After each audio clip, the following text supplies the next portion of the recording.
Welcome to APTS. శాసనసభ్యుడిగా ఎన్నికైన తర్వాత మొదటిసారి సత్తెనపల్లి గడ్డపై అడుగుపెట్టిన కన్నాకు అడుగడుగున హారతులతో గజమాలలతో టీడీపీ కార్యకర్తలు నాయకులు వేలాదిగా తరలివచ్చి ఘన స్వాగతం పలికిన సత్తెనపల్లి నియోజకవర్గ ప్రజానీకం.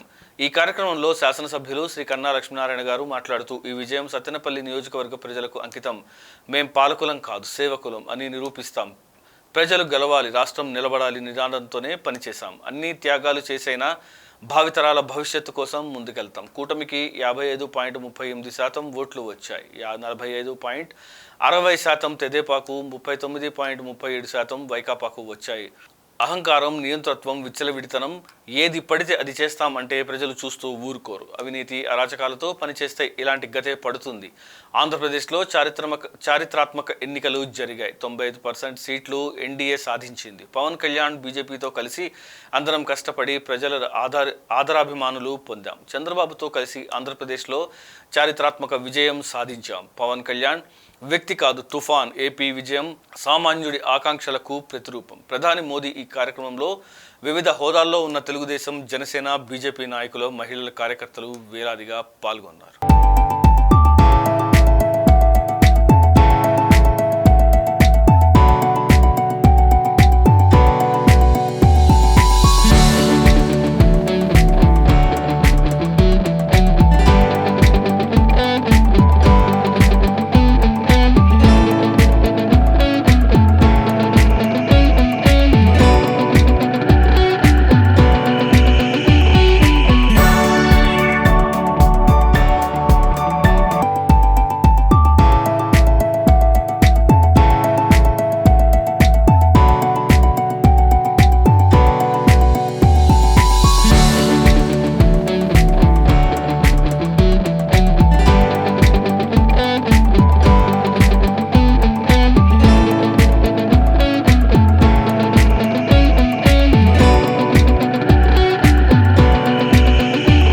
కురిసిన భారీ వర్షానికి అయితే ఐటీఐ దగ్గర ఉన్నటువంటి సాయిబాబా స్కూల్కి ఎదురుగుండా ఉండే సందు రవీంద్రనగర్ పెద్ద market, Apsara circle, cooperative colony, దీనికి మున్సిపల్ సిబ్బంది కానీ వచ్చి సూచన పాపాన పోలేదు.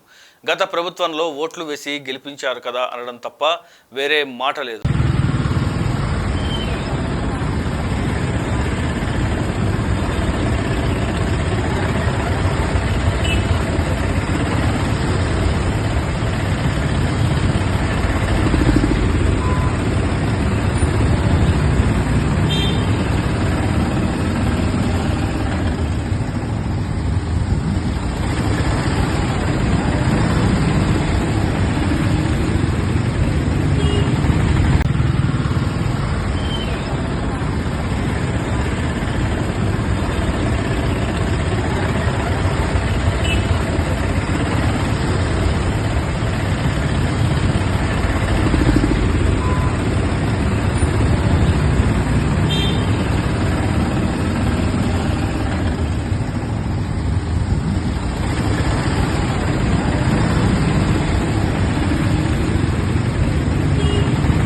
నిరంకుశ వైసీపీని చిత్తుగా ఓడించిన రాష్ట్ర ప్రజల మతతత్వ బీజేపీని కట్టడి చేసిన దేశ ప్రజలు. టీడీపీ ఇండియా కూటమితో కలిస్తే విభజన హామీలు అమలుకు అవకాశం. జిల్లాల్లో అణిచివేత, భూ ఆక్రమణలే మెజారిటీ స్థానాల్లో వైసీపీ ఓటమి. సమగ్ర అభివృద్ధికి ప్రభుత్వంపై ఒత్తిడి నిరంతరం ప్రక్రియగా కొనసాగిస్తాం. గాలిచంద్ర, సిపిఐ జిల్లా కార్యదర్శి. రాష్ట్రంలో ముఖ్యమంత్రి వైఎస్ జగన్మోహన్ రెడ్డి అధికారాన్ని చేపట్టిన నాటి నుండి ల్యాండ్, శాండ్, మైన్, వైన్ మాఫియాను పెంచి పోషిస్తున్న ప్రభుత్వ ఆదాయాన్ని కొల్లగొట్టి వ్యక్తిగత ఆస్తులు పెంచుకుంటూ ప్రజా సమస్యలను పూర్తిగా పక్కకు నెట్టి ప్రశ్నించే అన్ని వర్గాలను అణిచివేస్తూ అహంకారపూరితంగా పెత్తందారి మనస్తత్వంతో విర్రవీగిన జగన్ సర్కార్ను చిత్తుగా ఓడించి ప్రజలు రాజకీయ సమాధి కట్టారని, మతతత్వ బీజేపీ సీట్లు తగ్గించి దేశ ప్రజలు కట్టడి చేశారని బుధవారం స్థానిక సిపిఐ కార్యాలయంలో జరిగిన విలేకరుల సమావేశంలో సిపిఐ జిల్లా కార్యదర్శి గాలిచంద్ర తెలిపారు. ఈ సందర్భంగా ఆయన మాట్లాడుతూ, జగన్ ప్రభుత్వం అధికారంలోకి వస్తే ప్రజల సమస్యలు పరిష్కరించి సమగ్ర అభివృద్ధికి కృషి చేస్తానని, అధిక సంఖ్యలో అసెంబ్లీ, పార్లమెంటు స్థానాలను కట్టబెడితే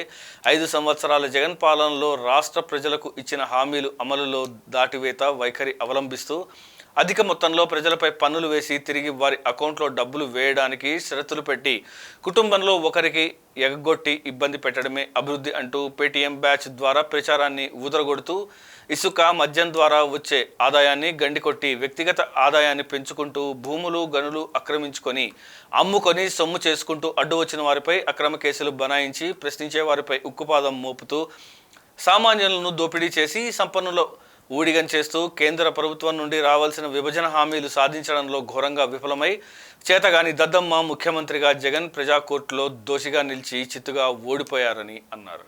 2024 సార్వత్రిక ఎన్నికల్లో రాష్ట్రంలో వైఎస్ఆర్ కాంగ్రెస్ పార్టీని చిత్తుగా ఓడించి టీడీపీని అధికారంలోకి తీసుకురావడం జరిగింది.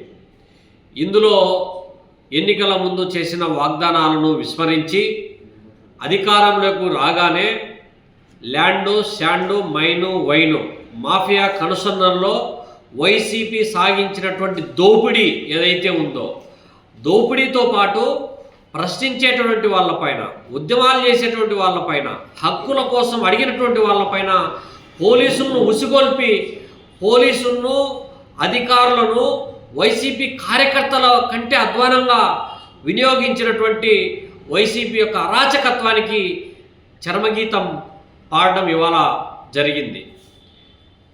మరి ఈ నేపథ్యంలో కేంద్రంలో కూడా అధికారం అడ్డం పెట్టుకొని దేశ సంపదను కొల్లగొట్టేటువంటి క్రమంలో దేశంలో ఎవరూ కూడా యునైట్ కాకుండా ఉండడం కోసం కులం పేరుతో మతం పేరుతో ప్రాంతం పేరుతో భావం పేరుతో భాష పేరుతో ప్రజల మధ్య వైషమ్యాలను రెచ్చగొట్టే తద్వారా దేవుడి పేరుతో రాజకీయాలలో అధికారంలోకి రావాలని ప్రయత్నం చేసినటువంటి ఎన్డీఏ కూటమి ఏదైతే ఉందో బీజేపీ యొక్క సీట్లను కూడా ఇవాళ తగ్గియడము ఇండియా కూటమి యొక్క సంఖ్యాబలం పెరగడం అనేటువంటిది ఆశాజనకమైనటువంటి అంశం.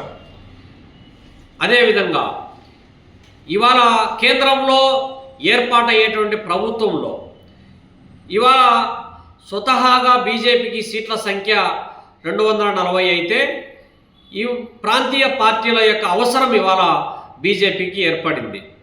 ఇందులో అన్ని విధాల ఆంధ్రప్రదేశ్ రాష్ట్రానికి అన్యాయం చేయడమే కాకుండా రాష్ట్ర విభజన హామీలు ఒక్కటి కూడా అమలు చేయనటువంటి బీజేపీని ఇవాళ కార్నర్ చేసేటువంటి అవకాశం ఏర్పడింది. ఈ అవకాశాన్ని ఇవాళ రాష్ట్రంలో ఉన్నటువంటి చంద్రబాబు నాయుడు ప్రభుత్వము దాన్ని ఉపయోగపెట్టుకోవాల్సినటువంటి అవసరం ఉంది. ఇవాళ ఇండియా కూటమి అధికారంలోకి వస్తే కాంగ్రెస్ పార్టీ ప్రకటించినటువంటి విభజన హామీలు ప్రత్యేక హోదా, రాయలసీమకు ప్రత్యేక ప్యాకేజీ, లేకపోతే అమరావతి నిర్మాణము, లేకపోతే పోలవరం నిర్మాణము, కడపలో ఉక్కు పరిశ్రమ ఇవన్నీ కూడా అమలు చేస్తామని చెప్పి ఏదైతే చెప్పిందో అవన్నీ కూడా అమలు చేయడానికి ఆస్కారం ఉంది. పైగా బీజేపీ అనుసరించేటటువంటి ఫెడరల్ స్ఫూర్తికి విరుద్ధంగా మతతత్వ రాజకీయాలను మట్టి కనిపించేటువంటి అవకాశం కూడా ఇవాళ ఏర్పడింది. దేశ అవసరాల కోసము రాష్ట్ర ప్రయోజనాల కోసం ఇవాళ ఆలోచన చేయాల్సినటువంటి బాధ్యత ఇవాళ చంద్రబాబు నాయుడు ప్రభుత్వం పైన ఉంది. అదేవిధంగా మన రాష్ట్రంలోనే ఏదైతే జగన్మోహన్ రెడ్డి అనుసరించినటువంటి విధానాల పైన ఇవాళ మరణ శాసనం చేశారో, రాజకీయ సమాధి కట్టారో, ఆ క్రమంలోనే ఇవాళ జగన్మోహన్ రెడ్డి అనుసరించినటువంటి విధానాలపైన చంద్రబాబు నాయుడు ప్రభుత్వం కూడా ఉక్కుపాదం మోపాల్సినటువంటి అవసరం ఉంది. రాష్ట్రంలో అభివృద్ధి సంక్షేమం అనేటువంటిది 2 పాదాలపైన నడిపించాల్సినటువంటి బాధ్యతను గుర్తించాల్సినటువంటి అవసరం కూడా ఇవాళ ఉంది. అట్లే కడప జిల్లాలో కూడా 7 విడిపోయిన తర్వాత 7 అసెంబ్లీ స్థానాలు ఉంటే 7లో 5 అసెంబ్లీ స్థానాలు ఇవాళ టీడీపీ కూటమి కైవసం చేసుకుంది. ఈ క్రమంలో గుర్తించాల్సినటువంటి అంశం ఏమంటే ఇంత మెజారిటీ ఇచ్చినటువంటి ఈ ప్రజలకు సంబంధించినటువంటి కడపలో అనేక సమస్యలు ఇవాళ ఉన్నాయి, అనేక హామీలు ఇవాళ ఉన్నాయి. కడప ఉక్కు పరిశ్రమ కావచ్చు, గాలేరు నగరి, హంద్రీ నివా, తెలుగంగా, రాజోల్ రిజర్వాయర్ నీటిపారుదల ప్రాజెక్టులు, పారిశ్రామిక అభివృద్ధి, ఈ పనులన్నీ కూడా పూర్తి చేయాల్సినటువంటి నైతిక బాధ్యతను గుర్తించాల్సినటువంటి అవసరం ఉంది. అదేవిధంగా ఇవాళ కడప నగర సుందరీకరణ, బుగ్గవంక బ్యూటిఫికేషన్ పనులు, లేకపోతే కడప, ప్రొద్దుటూరు లాంటి ప్రధానమైనటువంటి పట్టణాల త్రాగునీటి సమస్యకు శాశ్వత పరిష్కారం, ఇవన్నీ చూడాల్సినటువంటి అవసరం ఉంది. అట్లే అధికారాన్ని అడ్డం పెట్టుకొని ఇవాళ వైసీపీ నాయకులు ఇవాళ పొద్దుటూరులో ఎమ్మెల్యే సాగించినటువంటి భూ అక్రమాలు, కమలాపురం ఎమ్మెల్యే సాగించినటువంటి భూ అక్రమాలు, కడప ఎమ్మెల్యే సాగించినటువంటి భూ అక్రమాలు ఏవైతే ఉన్నాయో, ఎవరైతే భూమిని ఆక్రమించుకొని అమ్ముకొని సొమ్ము చేసుకున్నటువంటి ఎమ్మెల్యేలు ఎవరైతే ఉన్నారో జిల్లాలో, వాళ్ళందరినీ కూడా చిత్తుగా ఓడించినటువంటి జిల్లా ప్రజానీకాన్ని మరోసారి అభినందనలు తెలియజేస్తూ ఉన్నాం. అంటే ఇవాళ అధికారాన్ని అడ్డం పెట్టుకొని ఎవరైతే భూములు వేలకు వేల ఎకరాలు ఆక్రమించుకొని అమ్ముకొని సొమ్ము చేసుకుంటా ఉన్నారో, విలువైనటువంటి ప్రభుత్వ వంక, వాగు, చెరువు, రస్తా, అసైన్డ్, దేవాదాయ, ఈనాం భూములు ఏవైతే ఆక్రమించుకొని అమ్ముకొని సొమ్ము చేసుకున్నటువంటి వాళ్ళు ఎవరైతే ఉన్నారో అవన్నీ కూడా ఇవాళ విచారణ జరిపించాలా. ఎవరైతే పేదలు అర్హులైనటువంటి వాళ్ళు ఉన్నారో వాళ్ళందరికీ కూడా దఖలు పరచాల్సినటువంటి అవసరం ఉంది. ప్రజలకు ఒక భరోసా, ఒక భద్రతను కల్పించాల్సినటువంటి బాధ్యతను కూడా ఇవాళ పాలక ప్రభుత్వం పైన ఉంది. స్వతహాగా గతంలో అనేక సందర్భాలలో, గెలిచిన సందర్భాలలో ఉన్నాయి. చంద్రబాబు నాయుడు రాయలసీమను పట్టించుకోడు, రాయలసీమ సమస్యలను పట్టించుకోడు, కడప జిల్లాను అసలు పట్టించుకోడని ఇంత మెజారిటీ ఇచ్చినటువంటి రాయలసీమ, కడప జిల్లా ప్రజల యొక్క రాయలసీమ సమస్యల పట్ల సమగ్రంగా ఆలోచన చేయాల్సినటువంటి అవసరం ఉంది. ఈ అవకాశాన్ని అందిపుచ్చుకొని సమగ్రంగా అభివృద్ధి చేయాల్సినటువంటి బాధ్యతను గుర్తించాలని చెప్పి భారత కమ్యూనిస్ట్ పార్టీ కోరుతా ఉంది. ఆ వైపు ఉద్యమ కార్యాచరణను కూడా ప్రకటిస్తామని చెప్పి తెలియజేస్తా ఉన్నాం. ఎన్డీఏ కూటమి రాష్ట్రంలో ఓటర్ల ఆశీస్సులతో ప్రభంజనం సృష్టించడంతో నరకాసుని పాలన అంతం అయిందని శుక్రవారం సిద్ధవట్నం మండలం మాధవరం మేజర్ గ్రామ పంచాయతీ పార్వతీపురంలో వెలిసిన శీతల గంగమ్మ అమ్మవారికి ప్రత్యేక పూజలు 101 కొబ్బరికాయలు కొట్టామని గ్రామ పంచాయతీ పాలకవర్గం సభ్యులు వెంకటరత్నం తెలియజేశారు. ఈ సందర్భంగా ఆయన మాట్లాడుతూ చంద్రబాబు నాయుడు నేతృత్వంలో రాష్ట్రం అభివృద్ధి పదంలో నడుస్తుందని, గత 5 సంవత్సరాలుగా గ్రామ పంచాయతీలో ప్రజలకు నీళ్లు కూడా దొరకని పరిస్థితి అని, గ్రామాల్లో సమస్యలు పరిష్కారం చేయని ప్రభుత్వాలు రాష్ట్ర అభివృద్ధి ఏం చేస్తుందో ఆలోచించాలని అన్నారు. రాష్ట్ర వాణిజ్య కార్యనిర్వహణ కార్యదర్శి గంజి సుబ్బారాయుడు మాట్లాడుతూ నరకాసుని పాలన అంతం అయిందని, రాష్ట్ర ప్రజలకు స్వర్ణయుగం పరిపాలన ఎన్డీఏ కూటమికే సాధ్యమని, వైఎస్ఆర్ పార్టీ ప్రభుత్వంలో ఆ పార్టీలో ఉన్న ప్రజాప్రతినిధులు ఆత్మవిమర్శన చేసుకోవాలని, ఇసుక సామాన్య ప్రజలకు అందకుండా వైఎస్ఆర్ పార్టీకి చెందిన వ్యక్తులు దళారులుగా మారి ఇసుక మాఫియా చేసిందని, వాస్తవం కాదా అని అన్నారు. వైఎస్ఆర్ పార్టీ అధికారంలో ఉన్నట్టుగా వాళ్ళు ఫీల్ అవుతున్నారని, దోపిడీ ప్రభుత్వం బంగాళాఖాతంలో ప్రజలు కలిపేశారని, వైఎస్ఆర్ పార్టీ ప్రభుత్వం కోలుకోవాలంటే మీరు చిలక జోస్యం పోతే తెలుస్తుంది అని అన్నారు. పార్లమెంట్ ఉపాధ్యక్షులు రామచంద్రయ్య మాట్లాడుతూ సిద్ధవటం మండలం పెద్దపల్లి గ్రామ పంచాయతీ నేషనల్ హైవే పై నుండి రాష్ట్రంలో స్వర్ణయుగం పరిపాలన రావడంతో పాదయాత్రగా గండి ఆంజనేయ స్వామి గుడికి వెళ్తున్నామని, ప్రతి ఒక్కరూ శనివారం ఉదయం 6 గంటలకు ఎల్లమ్మ అమ్మవారి గుడి కాడికి ప్రతి ఎన్డీఏ కూటమి ప్రజాప్రతినిధులు, కార్యకర్తలు చేరుకోవాలని అన్నారు. ఈ కార్యక్రమంలో పార్లమెంటు వాణిజ్య అధికార ప్రతినిధి ఎన్ఆర్ఐ చంద్ర, తెలుగుదేశం పార్టీ నేత చెంచయ్య నాయుడు, అసెంబ్లీ అధికార ప్రతినిధి రామ్మోహన్ నాయుడు, మండల ఎస్సీ సెల్ అధ్యక్షులు Hari, booth committee convener Derangula Srikanth, Nagendra, Ramakrishna, Ravi తదితరులు పాల్గొన్నారు.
गंगा भवानी के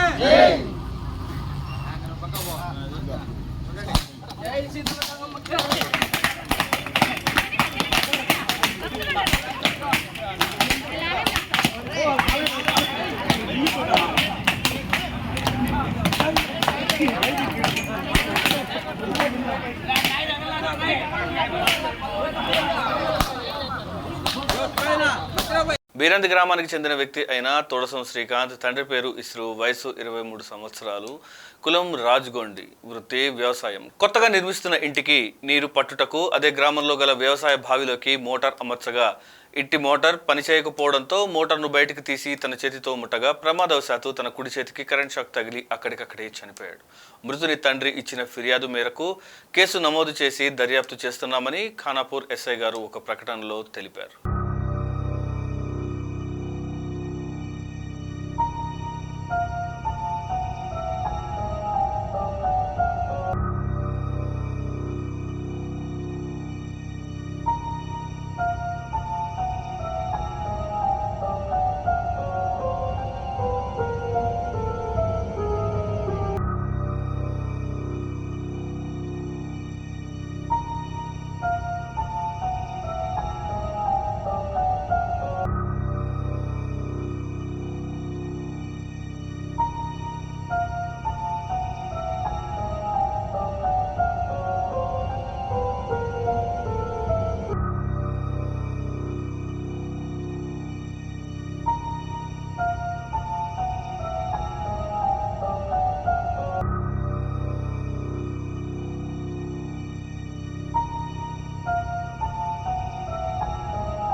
నిర్మల్ జిల్లా ఖానాపూర్ మండలంలోని తర్లపాడు గ్రామంలో చేపల చెరువు వద్ద ఎగబడుతున్న జనం. మృగశిర కార్తె రోజు తప్పనిసరిగా చేపలు తినాలని ఉదయం నుండి చేపల చెరువు వద్ద పడిగాపులు కాస్తూ చెరువు నుండి చేపలు తెస్తున్న జాలర్ల దగ్గర ఎగబడుతున్న తర్లపాడు గ్రామస్తులు. రాత్రి నుండి వంట వార్పు చేసుకొని చేపలు పడుతున్న జాలర్లు.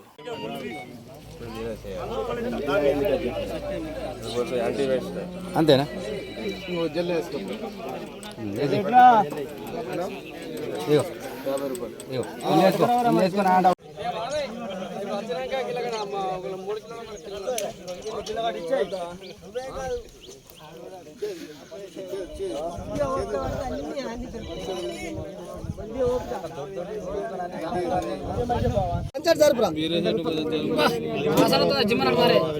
ఇది కాదు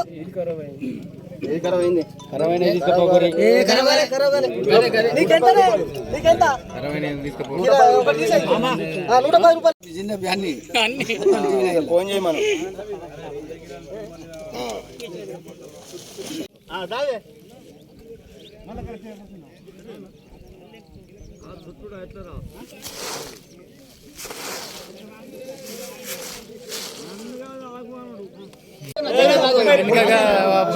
జైన నువ్వు రాజన్న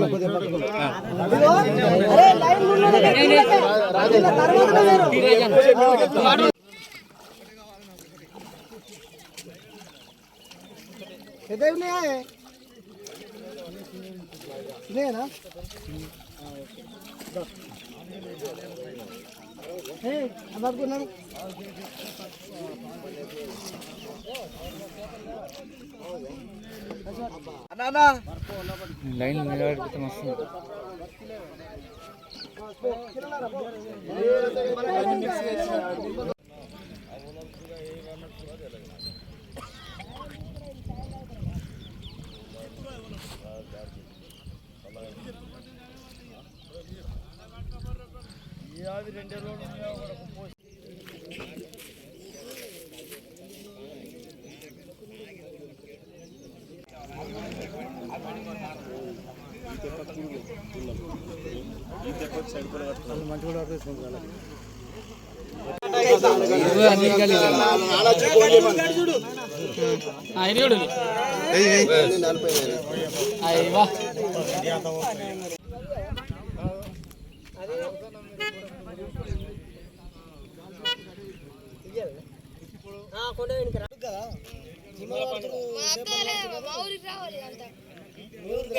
మనం ఫోటోలలో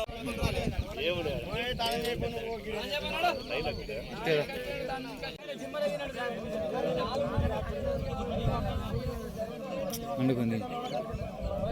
మెరుగు రోజు ఆనవాయితీగా చేపలు తినడము ప్రజలకు అలవాటు ఉంది కాబట్టి ఈ ఖానాపూర్ మండల తర్లాపూర్ గ్రామంలో రాత్రి 10 గంటల నుండి వంట వరకు వేసుకొని ఇక్కడ చేపలు పట్టడం జరుగుతుంది. ఖానాపూర్ నుండి మరియు చుట్టుపక్కల గ్రామాల ప్రజలందరూ వచ్చేసి మెరుగునోడు చేపలు కంపల్సరీ తినాలనే ఉద్దేశంతో ఇక్కడికి అందరు ప్రజలు వచ్చి చేపలు తీసుకొని వెళ్ళడం జరుగుతుంది. చేపలు తినటానికి ఆనవాయితీ ఏంటంటే పెద్దలు చెప్పిన రూటు కాబట్టి ఆ పెద్దల మాట విని అవి కొన్ని అవసరాలు కొత్త జిమ్మలు పోతాయి, పాత జిమ్మలు అవుతాయి కాబట్టి అవిటి కోసం అందులో కొన్ని పచ్చి జిమ్మలు తినే అలవాటు ఉంటుంది మందులతోని. ఆ కారణంగా ఆయువాతంగా తినడానికి సిద్ధపడుతున్నారు అందరూ.